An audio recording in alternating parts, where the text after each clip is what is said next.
नमस्कार, मैं हूं आपके साथ अनुष्का राय। आइए बढ़ते हैं अब आज की खास खबरों की ओर। बीदर AIMIM के अध्यक्ष सैयद मंसूर खादरी ने एक बयान जारी करते हुए बताया कि वासिम रिजवी द्वारा टीवी चैनल पर दिए गए बयान में मुस्लिम मजहब की कुरान शरीफ की 16 आयतों को खारिज करने की मांग का सख्त खंडन करते हुए बेहद अफसोस जारी करते हुए बताया कि वासिम रिजवी के DNA टेस्ट करने और कानून के द्वारा सख्त से सख्त सजा दिलवाने की सरकार से मांग की ताकि भविष्य में कोई ऐसी नापाक जुर्रत ना कर सके। पेश है इस पर हमारे संवाददाता मोहम्मद लेकुद्दीन की एक रिपोर्ट। बिस्मिल्लाहिर्रहमानिर्रहीम। मैं सैयद मंसूर अहमद खादरी, सदर कुल हिंद मजलिस इत्तेहादुल मुस्लिमीन ज़िला बीदर। मैं इंतहाई तकलीफ़ के साथ ये कहना चाहता हूँ कि वसीम रिजवी ने कल जो सुप्रीम कोर्ट में कुरान की आयत को हज़फ करने के सिलसिले में जो अपनी पेशकश की है, उसकी सख्त अल्फाज में मैं मजम्मत करता हूँ। आप सोचिए, एक ऐसा बेहुदा है, 1400 सालों में पूरी दुनिया में आज तक किसी ने इस बात की जुर्रत नहीं की कि वो कुरान के ऊपर जो है ना तनकीद करे। लेकिन इस बेहुदे ने न सिर्फ कुरान पर तनकीद की बल्कि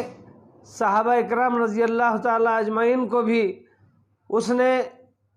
अमानत में ख़यानत करने वाला बताया और ये बताया कि ये आयत बाद में खुलफाए राशिदीन के दौर में कुरान में शरीक कर दी गई हैं, जबकि अल्लाह तबारक व तआला ख़ुद कुरान शरीफ में फरमाते हैं नहनु नज़्ज़लना ज़िक्रा व इन्ना लहु लहाफ़िज़ून, यानी ये जो कुरान है इसको हमने उतारा है और इसकी हिफाजत की ज़िम्मेदारी भी हमारी है। ये आयत उस वक्त नाजिल हुई जब अल्लाह के रसूल सल्लल्लाहु अलैहि वसल्लम के दिल में ये बात खदशा पैदा हुआ कि जिस तरह पिछली उम्मतों ने अपने अंबिया के लाए हुए सहीफ़ों को और कुरान आसमानी किताबों में तहफ़ीज़ करते हुए उन्होंने जो है ना उसको बदल डाला और अपनी मर्ज़ी से उसके अंदर कुछ बातें शामिल कर लीं, तो तब अल्लाह ताला ने ये आयत नाजिल करके अल्लाह के रसूल सल्लल्लाहु अलैहि वसल्लम को इस बात का इत्मीनान दिया कि आप बिल्कुल बेफिक्र रहिए, ये हमारा नाजिल किया हुआ कुरान है और इसकी हिफाजत हम ही करेंगे। और इस तरह हम देख रहे हैं कि गुज़िश्ता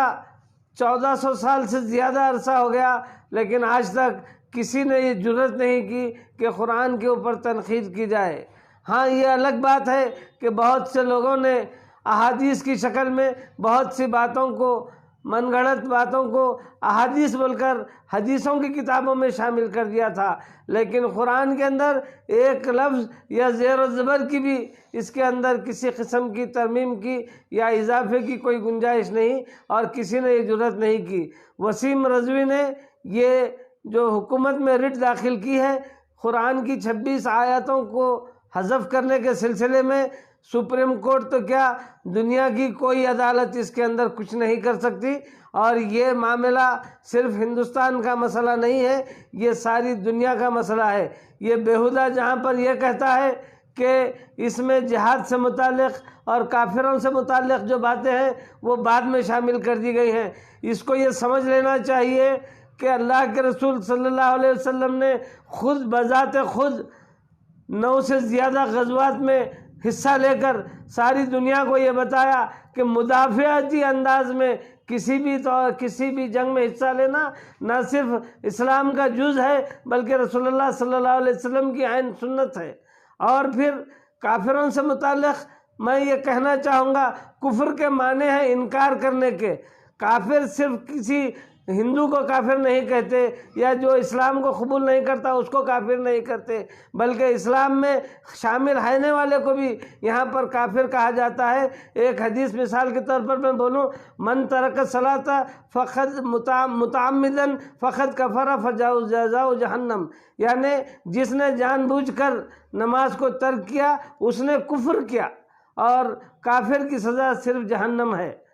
यानी नमाज का इनकार करना भी कुफ्र के दर्जे में आ रहा है, जबकि वो मुसलमान है। सिर्फ जो है ना गैर मुस्लिम को काफिर नहीं कहा जाता, जो कोई भी सच से और हक से इनकार करता है उसको काफिर कहते हैं। تو اسلام کی باریکیوں کو سمجھنا یہ کوئی آسان یا للو پنجو آدمی کا کام نہیں ہے۔ یہ وسیم رضوی جو اپنے نام کو بدنام کر رہا ہے، خامخواہ طور پر مسلمانوں کا نام رکھ لیا ہے، اس کا اگر ڈی این اے کا ٹیسٹ کیا جائے تو میں یقین کے ساتھ کہتا ہوں کہ یہ کسی نہ کسی حرام کی اولاد ہے، اسی لیے اس نے جو ہے نا یہ جرأت کی ہے اس قسم کی بات کرنے کی۔ میں آج اس موقع پر یہی کہنا چاہتا ہوں کہ اس قسم کی بیہودہ باتوں کو لے کر نہ میڈیا میں اس کو زیادہ عام کیا جائے، نہ جو ہے نا،